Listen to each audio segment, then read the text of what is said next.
السلام عليكم ورحمة الله وبركاته، عاملين ايه يا حبايب قلبي؟ انا النهارده هعمل لكم عصير برتقال بالجزر.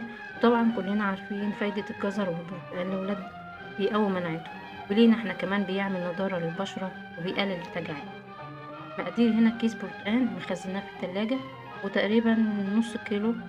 ولو مش عارفة طريقة التخزين، احسن حاجة خزنيه وهو مقفول، طعمه بيبقى احلى وكأنه طازة.